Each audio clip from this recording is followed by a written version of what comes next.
You're in a rhythm, things are working out well, your child is sleeping during the day, you've got a regular schedule, and then all of a sudden, they won't go down for a nap. What happened?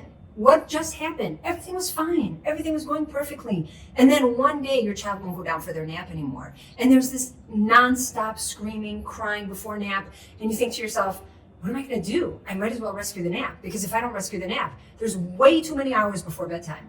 So I'm just going to go in there and I will pick up my child and I will actively put them to sleep, because otherwise there will be no sleep. And then you find yourself in this loop, also in your mind, but also in your being. You're thinking constantly about, am I going to have to actively put him to sleep? Am I creating a dependency? Is he getting used to me rocking him to sleep now, because otherwise he's not going to sleep? Or is he getting used to me sitting in the room? And now that's a new dependency that I'm creating, but otherwise he won't sleep. So what do? I'm stuck. You find yourself in this situation and you're not sure exactly where you need to put your focus. Should I be working on independent sleep? But I can't work on independent sleep because my child's not sleeping. So I'm actively putting them to sleep. Otherwise they won't sleep at all. And then there goes everything. Where do I need to put my focus? What needs to happen in order for me to be able to navigate the situation comfortably?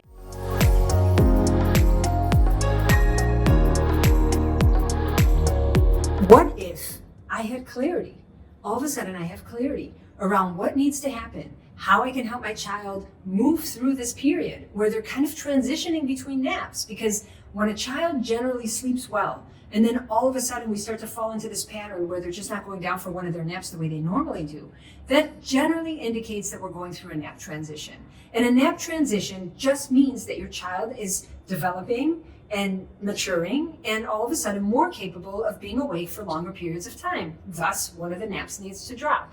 But wrapping my head around exactly what needs to happen, when the nap needs to drop, how do I navigate now, rearranging the schedule to best meet my child's needs, that's what we're going to discover in this video. I know this very well. Actually, I remember this with my fourth, Daniel, when he was transitioning from 3 naps to 2 naps, and that third nap started getting very tricky.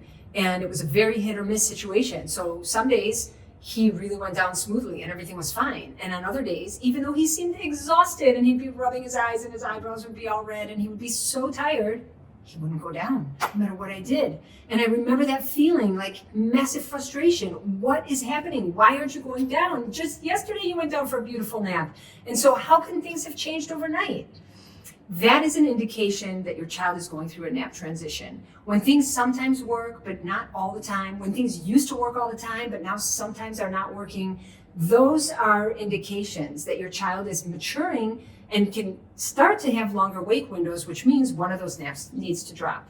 So in this video, we're going to talk about the 3 points that you can put your focus on to help facilitate that nap transition. And at the end of this video, I'm going to share a story with you that's very personal to me, so please make sure you stay till the end. Okay, so there's a roadmap around how we're going to facilitate this transition. And we can actually look at it like a road with point number 1, 2, 3. And I'm going to walk you through the 3 points so that you know exactly how to transition over to one last nap. So the first thing we want to do is we want to recognize how many naps do we have. And then we want to take that last nap because that's the most challenging nap generally. And that last nap, we're going to start pushing it back by increments of 30 minutes every day or 2 until it feels comfortable again. So if let's say that my child is regularly taking a third nap at about 4 o'clock and it was working beautifully for a while, but now all of a sudden 4 o'clock comes along and she's not going down. It's just not happening. So what I want to do once I recognize that this is the pattern, sometimes it's working, sometimes it's not. Yes, she's still tired, but she's not falling asleep as the way that she used to. I'm going to try pushing the nap back by a half an hour. So instead of 4 o'clock, we're going to go down to 4:30. Even though she's exhausted, even though her eyebrows are red, even though she's yawning, even though I need to hold her because she can't play comfortably on her own anymore, she's too tired, I'm still going to stretch her an extra half an hour and then see if falling asleep becomes more easy for her. So we're going to stretch that last nap by a half an hour, even if it feels impossible. So this is normal that it feels impossible because we're transitioning and transitions are never smooth. They are always challenging. And it always feels like one day I'm like, yeah, that's what needed to happen. But then the next day I'm like, oh God, maybe I'm questioning myself again. Maybe it shouldn't be happening. Maybe I should stick with the 3 nap schedule. That's normal. We kind of are in limbo. Some days we feel like it works. Some days we feel like it's totally backfiring. And that's part of the transition. It's normal. So just stick it through. Push your child's nap back by 30 minutes every day or 2 until it feels like you hit the sweet spot. So 4 o'clock may become 4:30.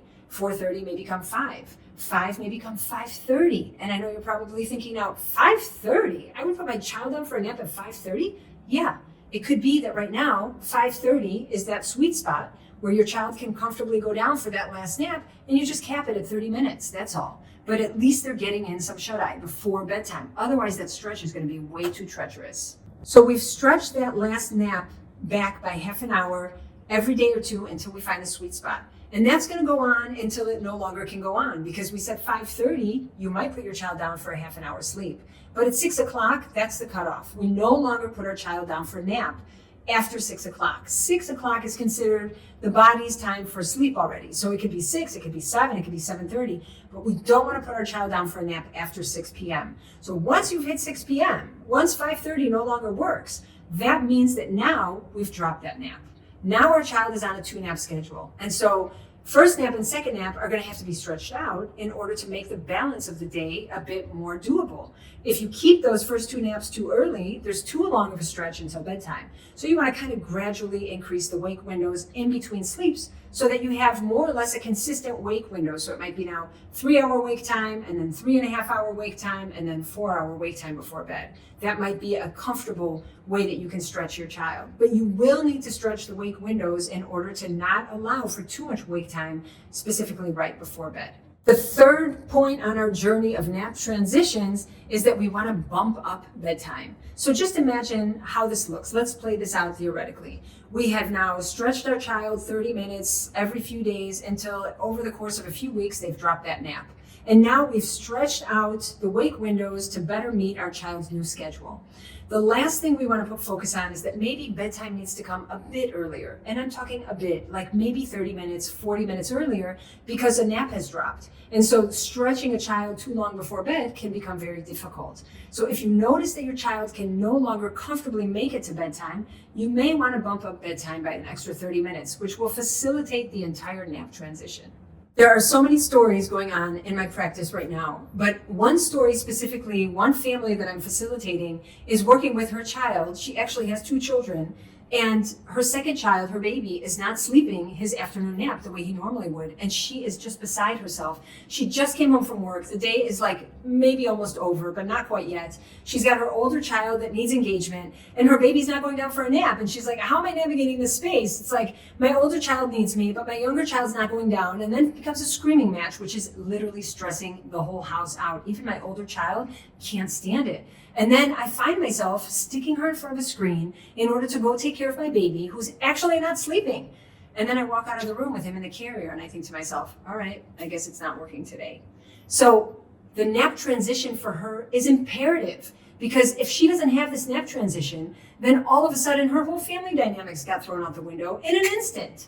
So working through the transition, facilitating this kind of pushing the nap back gradually so that it works, because he's not ready to drop the nap yet. And it also works for mom, and it also works for the older child. And then all of a sudden the family dynamics are smooth again. And we're just gradually moving the nap back. So she's aware, and now she knows what she's looking for. So when the 30 minutes no longer works, we're going to bump it back another 30 minutes. And when that no longer works, we're going to bump it back some more. And she's actually feeling confident, which is the whole point, is that we want to feel confident in that navigating role, that I know what you need, I have the confidence to take care of those needs, and I can reap the benefits of you having your needs met, and then all the family dynamics being smooth again. So nap transitions is just one of the many ways that we can feel stuck around sleep.